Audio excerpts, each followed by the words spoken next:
Maju mundur wacana reshuffle, kita lanjutkan kembali masih bersama Ikrar Nusa Bakti. Mas Ikrar, ini Ya, kalau tadi Anda mengatakan paling tidak ada tiga ya, ada Menko Kemaritiman yang Anda sebut, ada pertanian, ada perdagangan di sana. Apakah masih ada sektor lain sebetulnya yang menurut Mas Ikrar lampunya itu udah kuning gitu, harus hati-hati mereka ini dalam apa namanya menunjukkan performanya. ya terlepas dari kerja keras dari Pak Yonan ya, tapi adalah suatu kenyataan bahwa perhubungan kita memang agak amburadul ya.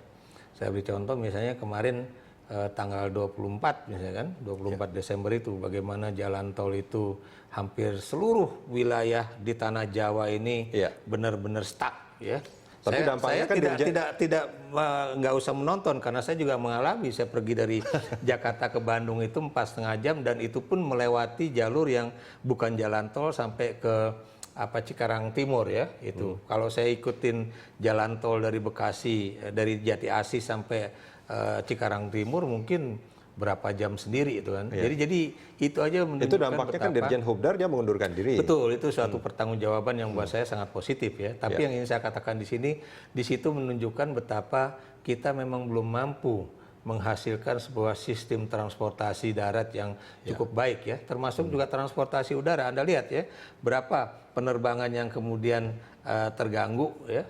Anda lihat ya, berapa 400-an lebih Lion Air juga terganggu penerbangannya, separuhnya Garuda, kemudian juga Citylink, Sriwijaya Air dan penerbangan lain ya. Di situ menunjukkan betapa kapasitas pelabuhan udara kita memang sudah sangat memprihatinkan ya, walaupun memang itu tidak semuanya tanggung jawab Menteri Perhubungan karena itu juga ada kaitannya dengan infrastruktur dan sebagainya. Nah, kalau kita melihat pernyataan-pernyataan dari orang partai, misalkan dari PAN sendiri merasa dia katanya sudah mendapatkan dua apa namanya lampu hijau untuk dua kementerian, apa namanya perhubungan dengan kehutanan kalau tidak salah. Terus juga kalau dari PDIP yang menyatakan kementerian dari sektor ekonomi BUMN mestinya juga sudah harus di reshuffle. Dan apa yang apa namanya disampaikan oleh orang-orang dari partai politik ini kan sebetulnya agak sedikit berbeda sebetulnya dengan pandangan di masyarakat sebetulnya. Betul. Nah, ini bagaimana mestinya ini harus di apa namanya dimaknai, harus diambilnya seperti Jadi apa gini, nanti?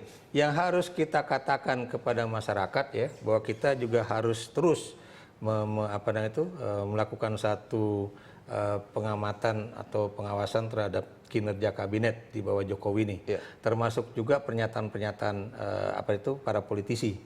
Sebab sebelum reshuffle pertama saja itu tidak sedikit teman-teman dari politisi itu yang mengatakan bahwa kementerian-kementerian yang tidak berhasil itu adalah kementerian di bawah profesional murni non partai. Ya.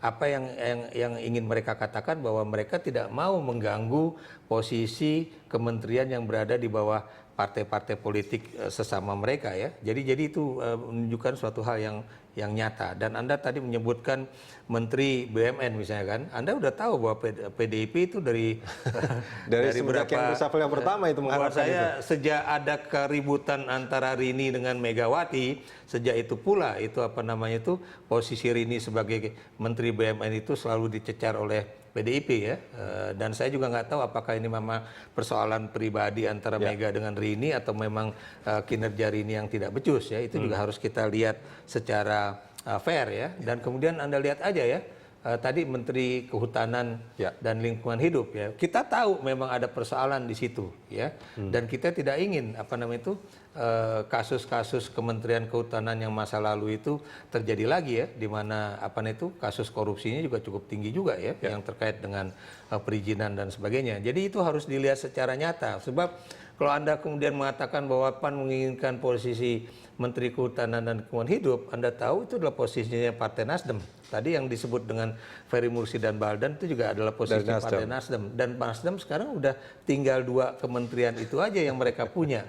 Dan kemudian kalau kemudian nanti ternyata yang ingin saya katakan tinggal 2 itu ya, karena kan Jaksa Agung katanya bukan orang Nasdem, walaupun itu orang Nasdem ya, dan Anda tahu Menko Polhukam udah diambil dari Nasdem, kemudian nanti kalau kemudian Jaksa Agung juga diambil dari Nasdem, kemudian Kehutanan dari Nasdem, dan kemudian Agraria dari Nasdem, berarti habis dong posisi Nasdem di kabinet. Apakah itu tidak menimbulkan satu gejolak internal di koalisi partai pendukung pemerintah? Dan itu yang buat saya mudah-mudahan Pak Jokowi mengerti persoalan itu ya. Jadi jangan sampai kalau kita bicara soal apa namanya harus mengerti bagaimana dukungan partai-partai politik ini, tapi di sisi lain kan sebetulnya bagaimana kinerja pemerintahan itu juga harus dievaluasi. Itu yang katanya harus dilakukan. Kalau dulu di zamannya Pak SBY itu ada UKP 4 misalkan ya, yang selalu terus memberikan apa namanya penilaian kinerja bagaimana menteri-menteri ini berjalan gitu. Kalau sekarang kan sebetulnya ya karena UKP 4 sudah tidak ada lagi gitu ini. Jadi saya harus berani mengatakan bahwa ketiadaan UKP 4 itu menyebabkan partai-partai politik ya, khususnya partai-partai pendukung pemerintah itu menjadi institusi-institusi politik yang sewenang-wenang untuk menentukan bahwa si A atau si B atau si C atau kinerjanya si D buruk itu atau kinerjanya buruk dan harus diganti ya. Padahal kita tahu lagi-lagi untuk mengukur itu tidak semudah seperti Anda bayangkan ya.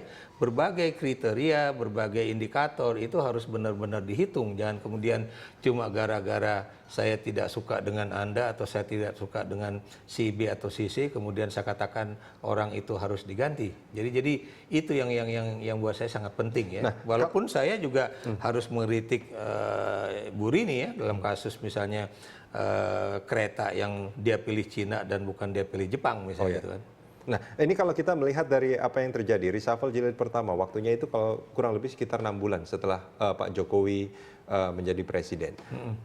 Apakah dengan rentang waktu yang kalau misalkan kita hitung saat ini berarti kan 6 bulan setelah reshuffle pertama lebih kurang kan, itu akan dilakukan reshuffle jilid 2, ini adalah dari segi waktu, ini waktu yang tepat karena memang kalau kita menghitung soal potensi keberhasilan atau kegagalan, waktu yang tersisa juga kan pasti dipakai juga untuk adaptasi dan segala macam sebetulnya Mas Ikrar. Gini, jadi buat saya frame waktunya kalau itu memang apa? akhir tahun ini itu memang harus terjadi satu reshuffle kabinet, itu harus dengan satu perhitungan yang matang atas dasar tadi saya katakan merit system ataupun kinerja yang positif atau negatif.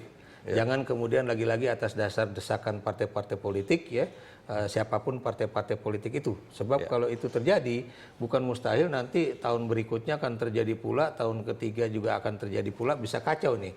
Konsolidasi kabinet yang dicanangkan oleh Jokowi JK selama 1 tahun 2015 itu bisa saja berantakan ya. Jadi itu yang buat saya harus dihitung benar. Kenapa demikian? Karena Anda tahu ya, kalau kemudian kita ribut terus dengan persoalan reshuffle kabinet, itu satu menunjukkan betapa rekrutmen para menteri oleh Presiden Jokowi itu boleh dikatakan tidak baik. Ya. Kedua, bahwa Presiden tidak mampu melakukan satu sinergi dalam kabinet, dan juga yang ketiga Presiden tidak bisa membuat satu arah yang jelas ya kepada para menterinya supaya target-target itu bisa dicapai dalam 1 bulan, 3 bulan, 6 bulan, 1 tahun dan sebagainya ya. Dan itu juga harus benar-benar terarah dan terukur ya. Jadi itu yang buat saya penting. Sebab kalau nanti lagi-lagi tahun 2016 akan terjadi reshuffle kembali, 2017 reshuffle kembali ya. Kapan kemudian menteri juga bisa tenang untuk bekerja secara baik sesuai dengan target dari kabinet ini sendiri ya. Mas Ikrar, kita jeda sebentar. Kita akan lanjutkan di segmen berikut.